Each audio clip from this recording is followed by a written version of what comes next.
Good morning students, welcome to your computer class.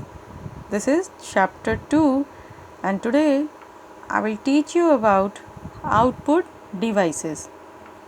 What are the output devices?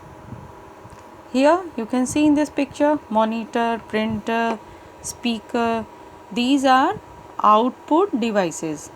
That means which displays the information and result.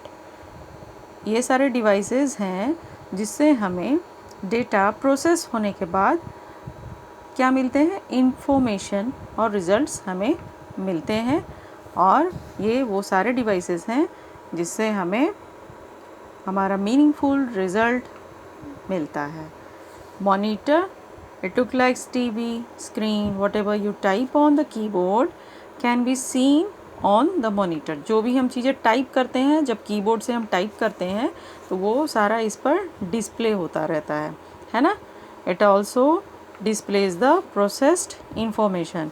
और जब हमारा data जो हम लोगों ने input किया है वो सेकंड नंबर पे क्या होता है, प्रोसेसिंग होता है। तो प्रोसेसिंग होने के बाद इंफॉर्मेशन जो रिज़ल्ट आता है वो भी कहाँ आता है, स्क्रीन पर, मॉनिटर पर आता है। Okay, here is printer. ये क्या यूज़ करते हैं इसका, हाँ, इससे हम लोग प्रिंट आउट लेते हैं। जो हमारा आउटपुट आया है, जो हमारा यहाँ पर स्क्रीन पर, यहाँ मॉनिटर पर दिखा रहा है आउटपुट, अगर हम चाहते हैं कि उसका हार्ड कॉपी हमें मिले तो हम लोग किसका यूज़ करते हैं, प्रिंटर का यूज़ करते हैं। Okay, here is speaker. Speaker are used to hear music sound stored in computer. जो कंप्यूटर में स्टोर है म्यूजिक साउंड, जो भी चीज़ें, या फिर आप CPU से पेन ड्राइव या CD डिस्क, DVD, ये सारी यूज़ करके स्पीकर के थ्रू साउंड और म्यूज़िक प्ले कर सकते हो और सुन सकते हो। Okay, third type of hardware that is storage devices. These devices which are used for storing data are called storage devices. Storage means data store करता है और इसलिए हम क्या कहते हैं इसको, storage devices. ये CD, hard disk, pen drive, these are called storage devices. इसमें जो hard disk है ये CPU के अंदर होता है और ये सबसे मेन स्टोरेज डिवाइस है।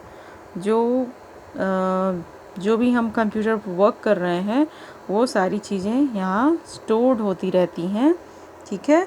और इसके अलावा अदर इम्पॉर्टेंट डिवाइसेस हैं, ये सारे CD, पेन ड्राइव, DVD, ये सभी स्टोरेज डिवाइस हैं जो हमारा इंफॉर्मेशन स्टोर करने के लिए यूज़ किया जाता है। जो भी चीज़ें हम वर्क कर रहे हैं, कंप्यूटर में वर्क कर रहे हैं, उससे रिलेटेड इंफॉर्मेशन स्टोर करने के लिए यूज़ करते हैं। Okay, now come to the software. That means it is a part of computer which cannot be seen and touched. Soft है, ठीक है ना, इसको आप ना तो देख सकते हो ना ही टच कर सकते हो। To make the hardware work we need to have software in it. अगर हम चाहते हैं कि हमारा जो हार्डवेयर, ये सारी चीज़ें थी, ये वर्क करें, प्रॉपरली वर्क करें, तो उसके लिए क्या हमें ज़रूरत है, सिस्टम में सॉफ्टवेयर की ज़रूरत है। विदाउट सॉफ्टवेयर ये सारे हार्डवेयर हमारे काम नहीं करेंगे, ठीक है। तो हम लोग यहाँ पर एक एग्जांपल से इसको समझ सकते हैं। जैसे आप कोई भी म्यूज़िक प्ले करते हो सिस्टम से, इस तरह का म्यूज़िक सिस्टम से आप म्यूज़िक जब प्ले करते हो तो म्यूज़िक आप सुन सकते हो, उसको आप जो भी उसमें रिकॉर्डेड चीज़ें हैं वो सुन सकते हो, उसको टच नहीं कर सकते हो। और वो रिकॉर्डेड चीज़ें आपको कहाँ से सुनाई दे रही हैं, इसमें जो, जैसे ये CD है, CD प्ले करते हैं तो इसके अंदर में सॉफ्ट कंटेंट हैं, डाले हुए हैं, जिसकी वजह से वो म्यूज़िक हम लोग सुन पाते हैं। Okay, so CD is hardware but songs or movies which are stored in it are software as they cannot be touched and seen. Okay, so likewise TV is hardware and the programs that we watch on it are software. TV hardware है, TV को हम touch कर सकते हैं, छू सकते हैं, लेकिन वो सारे प्रोग्राम्स जो हम देख रहे हैं उसमें जो आ रहा है वो सॉफ्टवेयर के थ्रू, सॉफ्ट कंटेंट के थ्रू हमारे पास आ रहा है. Okay, let us go back to the working of computer which is following step is done by software. कैसे सॉफ्टवेयर हमारा काम करता है. सबसे पहले हमें डेटा इनपुट करते हैं तो उसके लिए हमें किसकी ज़रूरत होती है, कीबोर्ड की ज़रूरत होती है. Then after processing has to be done. So where is processing going through, in a CPU. And after to that output, where comes output, on monitor. Monitor पे हमारा इंफॉर्मेशन और हमारा रिज़ल्ट शो करता है. Okay, so processing is done by software. Processing जो हो रहा है वो मेनली किसके थ्रू हो रहा है, software. And it takes the input from the user, process it and display the output on monitor. So children, we can define software is a set of instruction given to the computer to do particular work. Software का मतलब हुआ कि हम इस तरह से instructions जो भी दे रहे हैं कंप्यूटर को, तो वो सारे इंस्ट्रक्शंस जब कैलकुलेट होंगे तो वो किस तरह से कैलकुलेट होंगे, सॉफ्टवेयर के थ्रू होंगे. और वो हमें हमारा पर्टिकुलर वर्क, जो टास्क हमने दिया है, वो उसको पूरा करेगा. Okay children, software is divided in two types, system software and application software. Here system software, it is a set of programs that controls the overall working of computer.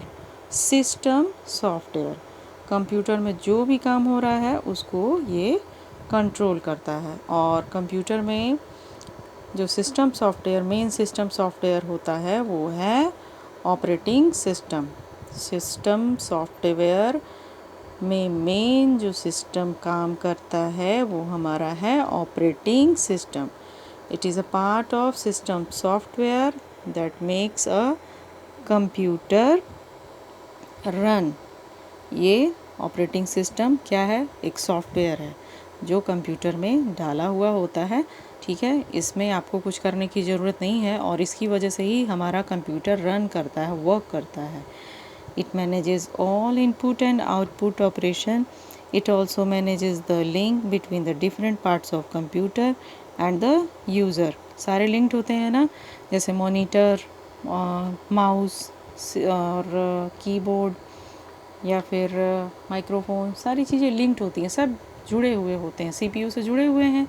और किसकी ज़रूरत कब है, ये सबको प्रॉपरली वर्क करने के लिए कौन हेल्प करता है, हमारा ये ऑपरेटिंग सिस्टम, जो कि एक सॉफ्टवेयर है और ये कंप्यूटर में रहता है, जिसे हम ना तो टच कर सकते हैं ना ही सी कर सकते हैं. Okay, let us understand the operating system with the help of given example. Here is example. We can understand about this. There is a car in house. It has petrol, engine and wheels. Okay, but is not moving. When will the car move? सारी चीज़ें हैं लेकिन car move नहीं कर रहा है. क्यों नहीं मूव कर रहा है, कब मूव करेगा ये? It will move only when the driver starts it. जब तक इसको स्टार्ट नहीं किया जाएगा तब तक ये कैसे मूव करेगा. ठीक है, so driver is operator of the car. Operator है ना, जब तक वो कार को स्टार्ट नहीं करेगा कार अपने आप तो रन नहीं करेगी, चलेगी नहीं. तो उसी तरह से हमारे कंप्यूटर में भी ऑपरेटिंग सिस्टम है. अगर हमारा कंप्यूटर में ऑपरेटिंग सिस्टम नहीं होगा तो हमारा जो कंप्यूटर है वो स्टार्ट भी नहीं होगा और कोई वर्क भी नहीं करेगा. So similarly, operating system is the driver of computer which makes it run. Without operating system, a computer cannot work on its own. Second type of software is application software. The software that does a specific type of work is called application software. तो application software ऐसा है जो specific task करता है, हर तरह के काम नहीं करता है, स्पेसिफिक इसका एक ख़ास काम है. चलो इसको भी हम एक एग्जांपल के थ्रू समझते हैं. You have a juicer in your house. What do you do with that? You can only extract juice of fruit and vegetable with it. This indicates that you can do a specific type of job with one machine. Juicer से क्या हो रहा है, juicer एक juicer है तो इससे हम सिर्फ जूस ही निकाल पाएंगे, इससे हम कोई और दूसरा काम नहीं कर पाएंगे। इससे आप इसमें दूसरी चीज़ें हम नहीं ग्रेन कर पाएंगे, ठीक है। तो ये स्पेसिफिक टास्क है इसका। उसी तरह से एप्लीकेशन सॉफ्टवेयर का भी स्पेसिफिक टास्क है और वो सिर्फ एक तरह के ही काम कर सकता है। There are different type of application software that help in doing a specific type of job. अलग अलग टाइप के एप्लीकेशन सॉफ्टवेयर होते हैं जो अलग अलग स्पेसिफिक काम करते हैं। जस्ट लाइक ये एक एप्लीकेशन सॉफ्टवेयर है MS Paint, use for drawing picture, है ना। आप इसको तो यूज़ कर ही चुके होंगे अपने सिस्टम में। तो ये जो MS Paint है एक एप्लीकेशन सॉफ्टवेयर है और इसका काम किस लिए होता है, ड्राइंग पिक्चर ये सारे मेक करने के लिए।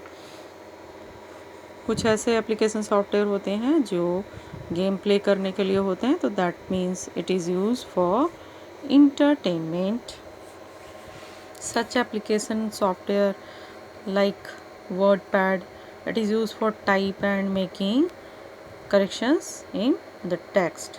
Application software कुछ ऐसे हैं जैसे WordPad, इसमें क्या होता है, टाइपिंग करने के लिए और कुछ करेक्शंस करने के लिए, जो भी यहाँ पे लिखे हुए हैं टेक्स्ट हमारे राइट किए हुए हैं उसमें करेक्शन करने के लिए होता है।